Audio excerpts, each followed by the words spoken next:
How long will Ripple's lawsuit against the SEC last?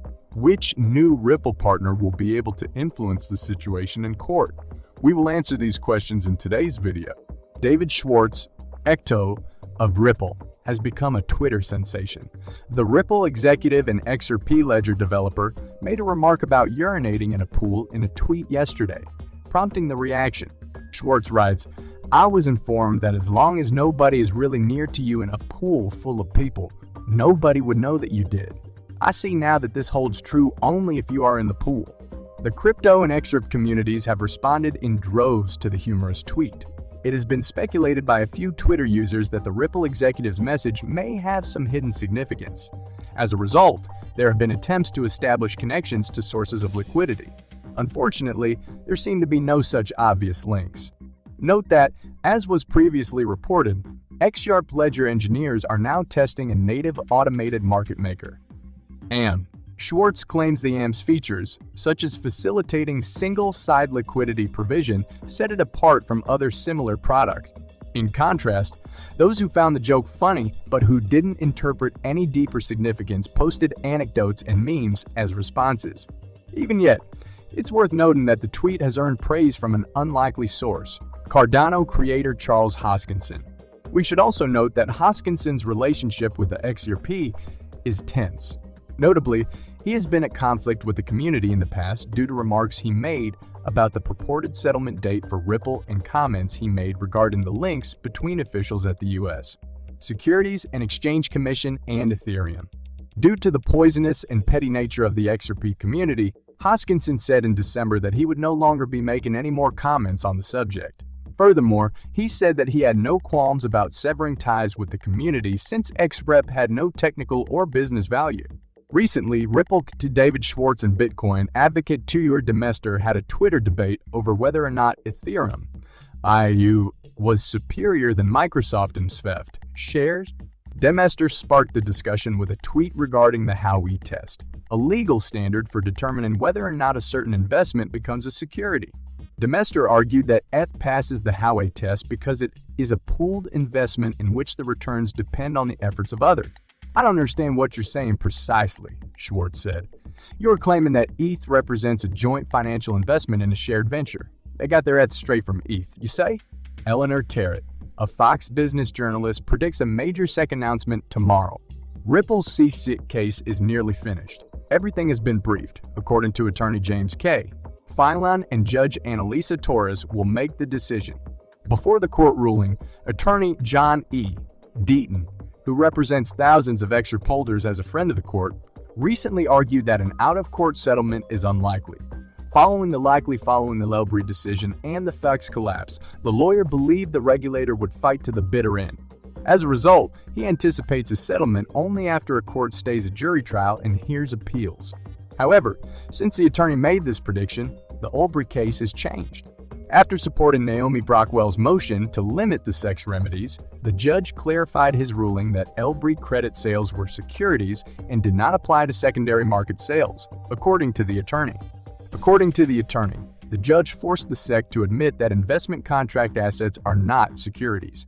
As we await the court's decision, Ripple's general counsel compared the SEC's case to the Chinese spy balloon shot down by the U.S. military. This is something Terrett suggests. It comes after Bloomberg reported that the top cryptocurrency exchange is being investigated by the SEC for selling unregistered securities to Americans. According to unnamed sources, the investigation is nearing completion and a settlement may be reached in the coming days. Kraken is the third largest spot crypto exchange, according to CoinMarketCap, with $629 million, traded in the last 24 hours. It provides 221 different cryptocurrencies. The report does not specify which of these are considered securities by the U.S. market regulator. The views of the SEC chair on cryptocurrencies explain the reported SEC claims. Gary Gensler believes that, with the exception of Bitcoin, most cryptocurrencies are securities. The SEC charged Gemini and Genesis Trading earlier this year with offering and selling unregistered securities through Gemini's Earn program. On February 8 at 11 p.m., UTSA Coinbase CEO Brian Armstrong tweeted that he had heard rumors that the SEC would prohibit retail investors from staking cryptocurrency. If true, Coinbase's CEO believes it will be detrimental to the United States. Running blockchains with users, according to Armstrong, improves scalability, security, and carbon footprint. Armstrong also asserts that staking is risky. The CEO of Coinbase has once again called for clear crypto rules to avoid suffocating us technology. Armstrong argued that the SEC's enforcement only approach drives businesses overseas, citing the failure of facts. Staking compensates users for securing crypto assets in order to validate blockchain transactions. Cardano allows for non-custodial liquid staking without tying up funds. The SEC considers cryptocurrency a stake in its jurisdiction. According to Gensler, Ethereum's transition to POS could make it a security. Staking is charged by cryptocurrency exchanges. In January, Coinbase was the second most popular Ethereum network staking service with 12.8 of 16 ETH staked. As a result, prohibiting retail staking could harm the company's revenue. The SEC is also looking into Coinbase for selling unregistered securities to customers in the United States. According to the SEC's insider trading case against a former Coinbase project manager and 2 others, 9 of Coinbase's cryptocurrencies are securities. If the SEC prohibits retail crypto staking, investors may shift to less censored decentralized services like Lido. Publicity-hungry Twitter lawyer John Deaton recently boasted about getting the U.S. Securities and Exchange Commission, SEC, to declare on record that LBRY's LBC token is not a security. Many saw this as a hint that the big bad SEC had been put in its place for overreaching, and that Ripple, another business fighting the U.S. regulator over an alleged unlawful securities offering, may win. Deaton exaggerates, and XRP in any future crypto product will be unaffected. The SEC defeated LBRY months ago. A U.S. federal court concluded that LBRY's LBC token sale was an unregistered securities offering and unlawful. The SEC never called LBC a security.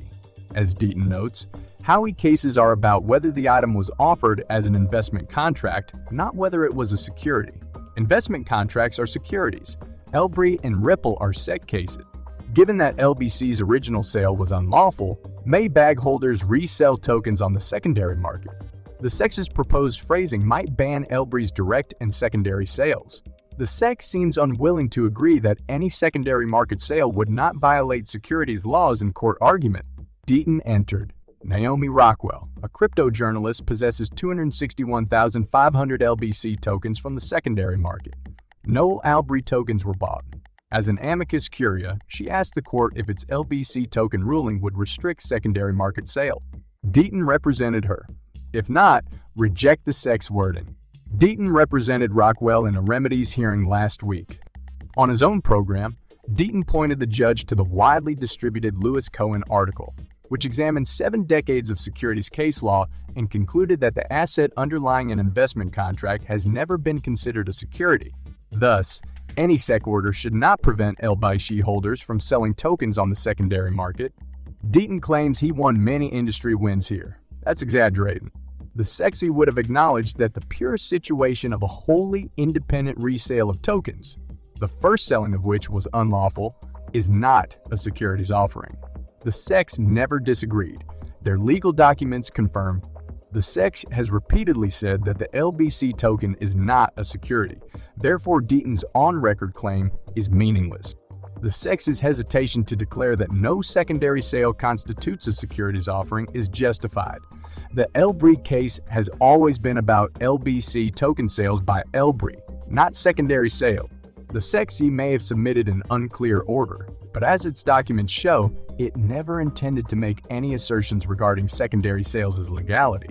The court asked the SEC about a simple transfer from one party to another, which the SEC properly recognized would not be a securities offering. However, this does not indicate that no secondary sale could ever be a securities offering, as Deaton claimed. Secondary sales may violate securities laws. Transaction type matters. The judgment does not affect the fact that LBRY's first offering was an unregistered securities transaction. That's why XRP is under fire, and the LBRY lawsuit won't impact Ripple's liabilities for its first XRP sale. Ripple officials pledged to develop secondary markets to boost the coin's price, which the SEC claims triggers the Howey test's expectation of profits depending on the actions of others prompt.